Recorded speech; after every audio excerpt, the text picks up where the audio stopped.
দেখা লাগবে তো দেখুন কই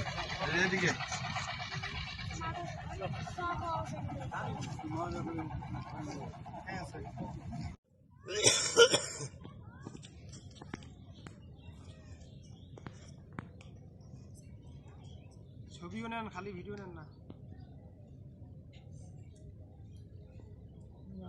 নিচে